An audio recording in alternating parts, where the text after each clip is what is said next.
ครับการฝึกเขียนภาษาละนานะครับวันนี้ก็มาถึงตอนที่12แล้วนะครับเขาจะเขียนคำว่าเอาขึ้นเหี่ยเดียว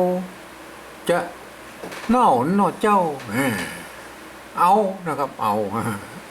มาถึงเอาแล้วนะครับถ้าเอาเขียนตามตามธรรมดาเนี่ยนะครับเอานะครับเอาไม่เก่าเอาเอาอันนี้ก็เอาแล้วนะครับถ้าเอาเขียนตามลักษณ์ภาษาแล้วก็เป็นเอาแล้วนะครับแต่ในโบราณเปิ้นบ่เขียนอย่างนี้เปิ้นบ่เขียนกันนะครับเอาอย่างนี้นะครับเปิ้นจะใช้มาตัวนะครับไม่กูนะครับเนี่ยเป็นอูเนี่ยนะครับอูเนี่ยอูบวกไม่กานะครับอูอย่างนี้แล้วก็ปายานของความไม่จะเป็นตัวพิเศษนะครับนี่นะครับอูตัวอูนะครับอูแล้วไม่กานะครับไม่กาเอานะครับอันนี้ก็เอาอันนี้ก็เอานะครับอันนี้เอาแบบสะกดเขียนแบบลักภาษาละนานะครับก็ใส่ไม่เก่าไปนะครับแต่ตามโบราณพวกแล้วก็จะเอาเขียนเป็นตัวเพนะครับอูบวกไม่กานะครับเป็นเอานะตัวอูบวกไม่กาอูบวกไม่กาเอานะครับเอาเข้าใจตามโบราณนะครับโบราณอันตัวหน้านี่มันมีปัจจัยกันนะครับมันมีปัจจัยกันนะครับเอานะครับเอาขึ้นนะครับขึ้นขึ้น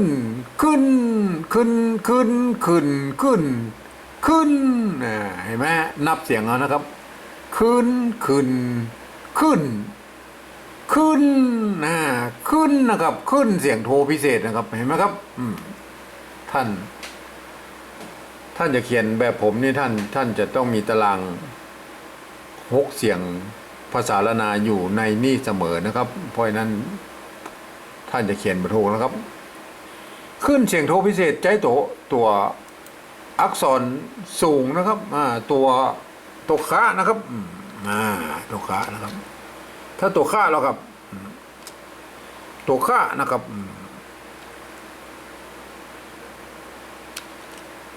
ขึ้นนะครับอ่านว่าขึ้นเสียงโทนะครับในแม่โทนะครับอันนี้เหรออันนี้ขึ้นตัวเพศนะครับ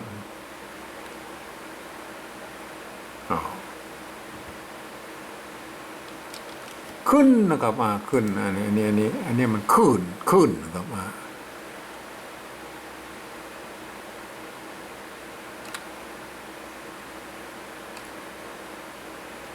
ขึ้นนะครับเห็นไหม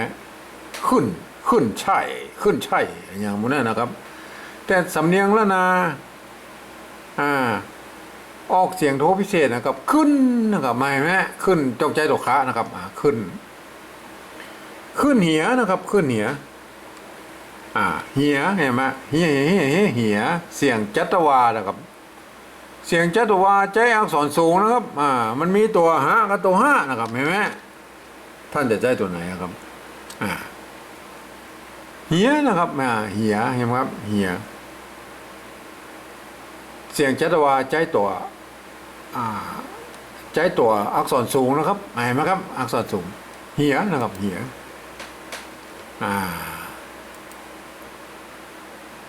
เฮียในภาษาละนาท่านต้องจำไว้ดีนะครับบ่มีไม่กี้นะครับเห็นไหมเหียนะครับถ้าเอาใส่ไม่กี้แล้วครับเป็นเฮยนะครับ เป็นสระเอยไป อย่างนี้เป็นเฮียนะครับไม่ไหมอันนี้เราครับอันนี้เอาใส่อย่างนี้เราครับเฮียนะครับเฮียนะครับเฮียมันเป็นภาษาตั้งภาษาจีนนะครับเฮียนะครับเฮียนะครับอันนี้เหียนะครับเหียเอาขึ้นเหียเดียวจะเน่าหนอเจ้าเดียวนะครับเดียวนี่มันเขียนได้หลายแบบมันจะเป็นเสียงอย่างกระจ่างนะครับมันเดียวเนี่ยมันต้องใช้ตัวดะนะครับ ดะนะครับเห็นไหมมันมีตัวดะมันมีตัวอย่างนั้นเพราะว่าตัวนี้เป็นอักษรกลางอยู่แล้วนะครับผันได้คู่เสียงเหมือนกันนะครับเดียวนะครับเหมือนในภาษาไทยเดียวภาษาเสียงสามัญนะครับก็ใช้ตัวดะนี่นะครับมาเสียงสามัญนะครับมาเดียวนะครับมาเดียวฮะสระเอียนะครับมาเอียกรณีที่มีตัววะสะกดนะครับตัววะสะกดอย่างนี้นะครับเปิ้นบอกว่าตามกฎแล้วตัดไม่เก๋ออกนะครับเหลือ4ตัวนี้พอละอ่านว่าเดียวนะครับมาที่นี่เขาจะเขียนเป็นตัวแล้วครับมาอย่างนี้หรออย่างนี้ก็เขียนกันได้นะครับเดียวบางที่ก็เดียวบางที่ก็เดียวนะครับเดียวเดียวนี่ก็จะออกไปทางไทยหน่อยเดียวนะครับท่านจะเขียน2ตัวไหนก็บ่ผิดนะครับแล้วแต่ท่านจะเอาสำเนียงไหนนะครับเดียวนะครับเดียวเดียวนะครับเอาตัวหน้านะครับเอาขึ้นเหียเดียวจ๊ะนะครับจ๊ะนะครับจ๊ะจ๊ะเสียงจัตวาก็เอาตัวจ๊ะตัวเดียวนี่ก็คือจ๊ะนะครับก็บ่ต้องไปใส่ไม่กะอย่างนี้นะครับถามว่าจะใส่แล้วจะใส่มันก็บอกเป็นอย่างมันจะลกบ่ได้เปล่าบ่ใส่มันก็ถึงจ๊ะอยู่แล้วก็จ๊ะอยู่แล้วนะครับจ๊ะเดียวจ๊ะเน่าเน่านะครับเน่าเสียงโทนะครับใจตัวหน้านะครับมันมีตัวหน้ากับตัวหน้านะครับหมายไหมเอาลงมันล่มหน่อยมันมีตัวหน้ากับตัวหน้าตัวหน้าก็คือเอาตัวหน้าไว้อย่างนี้นะตัวหน้าเน่านะครับเน่า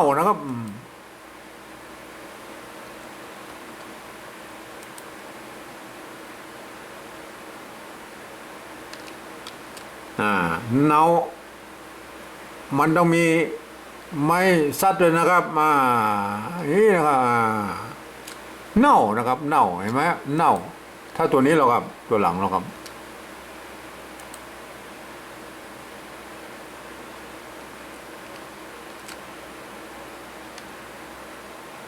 อันนี้เน่าเห็นไหม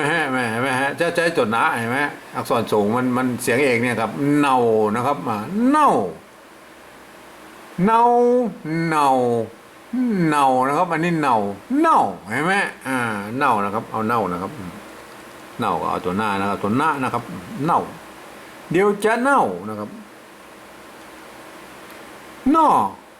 เน่ากับน่อนี่เสียงโทปกติเหมือนกันน่อนะครับน่อใจตัวหน้านะน่อนะครับ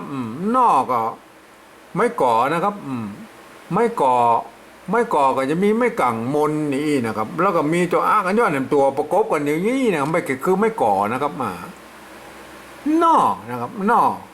อนะครับอันนี้นอเสียงสามัญนะนอนะครับนอก็ใส่ไม้เยาะลงไปนะครับนอนะครับได้แล้วนะครับถ้าสมมติว่าเอาตัวนะนะครับก็แบบเดียวเป็นนอไปนอนะครับอันนี้นอนะครับนอเจ้าเห็นไหมเสียงโทพิเศษนะครับใจตัวจ๊ะนะครับใจตัวจ๊ะ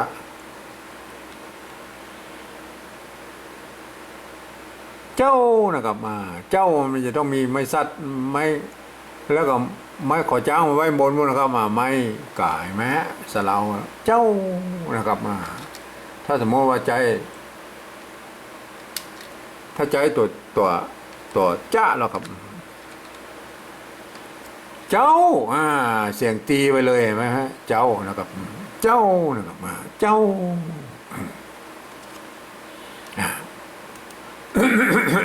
โทษทีครับได้แล้วนะครับที่นี่เอามาเขียนเป็นภาษาปริวัติแบบที่2ก่อนนะครับ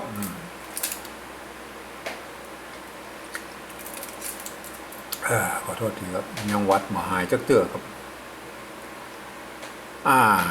เอานะครับเอาภาษาปริวัติแบบที่2นี่ก็คือการ ที่ยืมเอาอักษรไทยนะครับ มาปรับเทียบเมื่อเป็นอักษรละนานะครับ แต่ละตัวเนี่ยประกอบคำขึ้นมากับแบบภาษาไทยนะครับผสมผสานกันตัวนะครับ บางครั้งสระมันบะตรงบะตัดกันนะครับคำศัพท์มันบะตรงบะตัดกันก็จะต้องเขียนไปในแนวที่นักไปดังแนวภาษาไทยมากกว่านะครับก็ผสมผสานกันไปนะครับอย่างเช่นตัวนี้นะครับเอานะครับ อ่านว่าเอานะครับ เอานะครับ มันมีถ้าเราจะเขียนว่าอูบวกอายอันนี้ก็มันก็ไม่ใจแล้วนะครับเพราะนั้นต้องเขียนแบบเอาไทยนะครับ เอาไทย เอาแบบไทยก็เอาเนี่ยเขียนหูเรื่องนะครับ เอาเห็นไหมครับ คือการปฏิวัติแบบที่สองนี่เปิ้ลมีการบูรณะคำศัพท์ได้นะครับมันอ่านออกได้นะครับมาใจแบบที่หนึ่งนะครับ แบบที่หนึ่งปกติต้องใจอย่างนี้นะครับ แบบที่หนึ่งอูอานะครับอูอานะครับอูอาก็เอานะครับอย่างนี้นะอูอานะครับอันนี้แบบที่สองนะครับ แบบที่สองเขาก็เอานะครับ เอาไทยเนี่ยครับเอาขึ้นนะครับ ขึ้นตัวคะนะครับตัวคะเป็นพยัญชนะต้นนะครับ ไม่กึนะครับ ไม่กึนะครับไม่กึนะครับไม่กึนี่มีทีหลังนะครับขอเล่ากันหน่อยนะครับ ไม่กึนี่มันมีมาทีหลังนะครับมีมาประเมินมานี่เองนะครับ เมื่อก่อนโบราณแล้วเปิ้ลเขียนขึ้นเปิ้ลเขียนไม่กึนะครับ อย่างนี้นะครับขึ้นนะครับขึ้นนะครับขึ้นนะครับขึ้นอย่างเนี้ยมันแต่เพื่อกับใจแตนกันนะครับ ไม่กึนะครับในปัจจุบันนี้เขาก็เอาไม่กึใส่เหียนะครับ เพราะว่ามันตรงมันถูกต้องทำลักภาษานะครับคืออธิบายได้นะครับไม่กึก็ไม่กึนะครับสระเสียงสั้นกับเสียงยาวนะครับเห็นไหมมันก็จะได้ตอบคำถามถูกนะครับจะใจไม่กึหรือไม่กึอย่างเงี้ยนะครับแต่โบราณเป็นใจร่วมกันนะครับขึ้นนะครับไม่ขอจ้างนะครับ ตัวหางหน้านะครับ หางหน้ายงลุ่มเอาขึ้นนะครับ เอาขึ้นนะครับเอาขึ้นนะครับอ่านแบบภาษาล้านนาเลยนะครับเทียบเฮียนะครับไม่เก๋นะครับตัวหะนะครับเห็นไหมมันจะต้องมีการบูรณะคำศัพท์แล้วนะครับถ้าเอาเขียนเทียบมาได้เต้าอี้นะครับเทียบมาได้เต้าอี้นะครับ มันก็กลายเป็นเฮยนะครับแต่เมื่อมาปฏิวัติเป็นภาษาแบบปฏิวัติแบบที่สองแล้วเขาก็ใส่ไม่กี่บนเนี่ยอย่างเงี้ยนะครับสระอีนะครับเป็นเฮียนะครับเฮียนะครับเฮียเห็นไหมครับบูรณะคำศัพท์นะครับเดียวนะครับเดียวนี่ก็เหมือนกันนะครับถ้าเขาจะเขียนแบบตรงตัวแล้วนะครับอย่างนี้นะครับเห็นไหมมีตัวใหญ่อ่านบัดเดียวเพราะนั้นเขาประกอบคำให้มันเป็นแบบไทยนะครับก็คือใส่ไม่เก๋เปิ้นสระเอนะครับใส่ไม่กี่สระอีเดียวนะครับเห็นไหมอันนี้คือการบูรณะคำศัพท์นะครับ บูรณะนะครับจะนะครับจะก็เหมือนกันนะครับจะนะเขาเขียนมุ้ยเราภาษาไทยเพิ่นอ่านว่าจอมอะไรเห็นไหมฮะถ้าเอาบูรณะคำศัพท์เพิ่มมันก็ใส่สระไปหน่อยนะครับจะเน่านะครับเน่าเน่าเน่าเน่าไทยนะครับเน่าไทยเห็นไหมเน่านะครับไม้จัดเดียวเบามาละเห็นไหมครับไม้จัดเบามาละเห็นไหมครับจะเน่านอไทยนะครับนอไทยเห็นไหมนอตัวหน้าไม่ก่อนะครับไม่กังบนนี่ก็บอกต้องเอามานะครับเห็นไหมครับ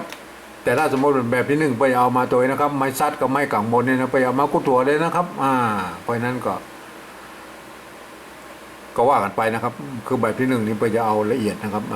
อันนี้เขาเอาแบบผสมผสานนะครับ คือบูรณะคำศัพท์ได้นะครับเจ้านะครับเจ้าไม่เก๋นะครับตัวจ้านะครับจอจานนะครับ ไม้ขอจ้างนี่ไม้ซัดนี่เหมามาแล้วนะครับมันก็ไม้โทไม้ขอจ้างเลยนะครับเห็นไหมครับเห็นไหมบูรณะคำศัพท์ไปตัวนะครับ เจ้าอ่านได้เลยนะครับ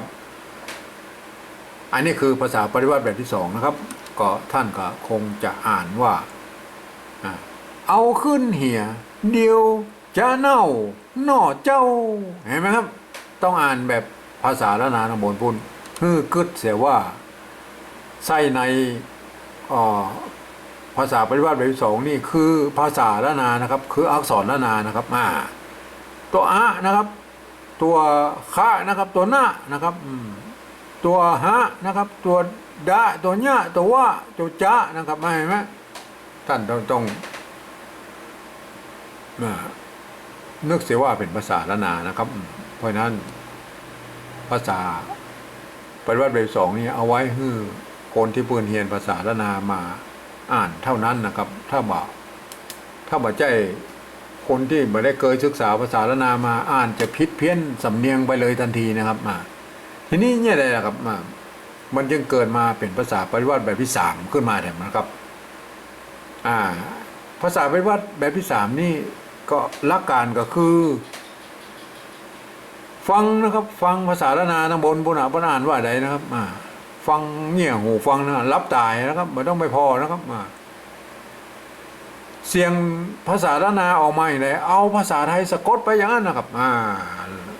บ่ต้องไปพอแบบที่สองนี่ก็ได้นะครับก็จะเอาอย่างไรเอานะครับเอาไทยนะครับ เอาไทยคนไทยนะครับ คนไทยเอาไทยเอาแล้วนะครับ อันนี้เอาขึ้นนะครับขึ้นมาเจอเจ้าเลยนะแม่อันนี้ภาษาไทยเพิ่นอ่านว่าขึ้นนะครับขึ้นนะครับ อันนี้เหรออันแบบที่สองอ่านว่าขึ้นเห็นไหมเขียนเหมือนกันแต่อ่านต่างกันนะครับ คนไทยเพิ่นอ่านว่าขึ้นนะครับแล้วยังอะไรมันเป็นขึ้นนะครับเปิ้นก็บ่มีวันนายกโทรพิเศษมาแถมอย่างนี้ดัดแปลงได้นะครับก็ต่างคนต่างเขียนไทยจะพิจารณาอย่างใดก็ตามใจนะครับในส่วนตัวของผมแล้วผมก็จดประดับไว้นะครับ เพื่อหูไว้ว่ากรรมที่มีจดประดับไม่โทรอย่างนี้คืออ่านออกเสียงโทรพิเศษนะครับ ขึ้นนะครับอ่านลมนี้ใจหลักการภาษาแบบที่สามนี่นะครับใจหลักการภาษาไทยอ่านนะครับท่านเขียนด้วยภาษาไทยท่านจะต้องอ่านแบบภาษาไทยนะครับท่านอย่าไปใจว่าเขียนแบบไทยอ่านแบบละนายไปตีกันมั่วหมดนะครับเพราะนั้นก็ตัวไว้ตัวมันนะครับเอาขึ้นเหียนะครับเหียนะครับเหียอันนี้เหียยังอันนี้ภาษาไทยเพิ่นอ่านว่าเฮียนะครับเฮียนะครับเนี่ยได้เหียนะครับเฮียใส่ไม่จัดวาบ่เนี่ยครับเหียนะครับ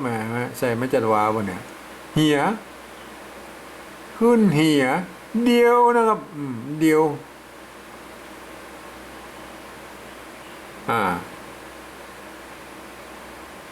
มันเหียอยู่แล้วนะโทษทีเหียอยู่แล้วนะเหียเหียหายโทษอันนี้เต้านะครับเหียนะครับอันนี้ภาษาไทยก็เหียอันนี้ภาษาแบบที่สองก็เหียนะครับแบบที่สามนี่ก็เหียนะครับเหียแล้วครับถ้ามันเหียนี่มันเพลนะครับอันนี้เฮียนะครับเฮียสามัญอันนี้เหียนะครับโอเคนะครับเหียแล้วนะครับเหียเดียวนะครับเดียวเต่าอันเสียงสามัญนะครับจะนะครับจะอันนี้ภาษาไทยเพิ่นอ่านว่าจะนะครับเสียงเอกนะครับเห็นไหมครับเนี่ยได้ใส่ไม่จัตวาบนเหียนะครับจะเห็นไหมตัวจอจานนี่ก็เป็นอักษรกลางนะครับในภาษาไทยกจดตดบปอนะครับเพราะนั่นก็ผ่านได้กูเสียงนะครับใส่ไม่จัตวาบนเหียนะครับจะเน่านะครับเน่ายังอันนี้เน่าแล้วนะครับเน่าไทยนะครับเน่าไทยอันนี้ก็น่อนะครับน่อเสียงโทนะครับเสียงโทนะเน่านะเท่าเจ้าเสียงโทพิเศษนะครับแบบขึ้นแบบเดียวกันเห็นไหมอันนี้ภาษาไทยก็อ่านว่าเจ้านะครับเพราะนั้น จะให้มันเป็นเสียงโทพิเศษนั่น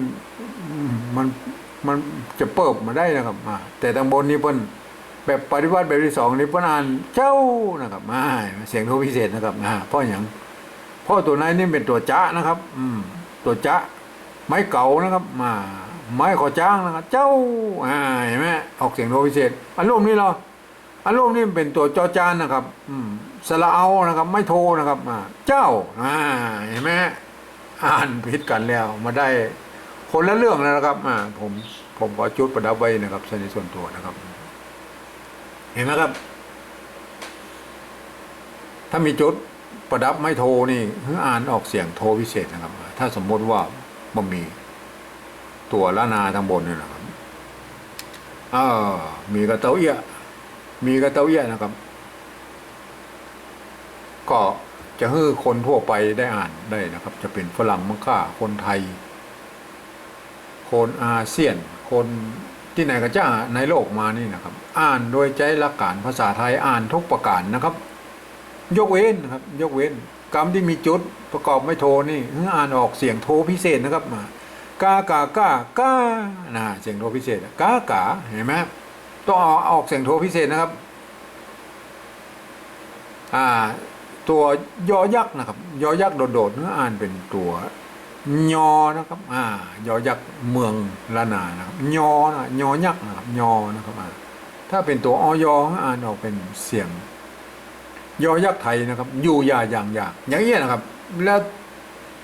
จะเป็นภัยกระจ้างนะครับในโลกนี้มาอ่านแล้วจะได้สำเนียงละนาไปเลยแบบเชียงใหม่นะครับสำเนียงละนาแบบเชียงใหม่ไปโดยปริยายเลยนะครับลองมาอ่านดูนะครับเอาขึ้นเหี่ยเดียวจะเน่านอเจ้าเห็นไหมครับก็ท่านลองเอาไปศึกษาดูนะครับท่านเอาไปศึกษาดูนะครับ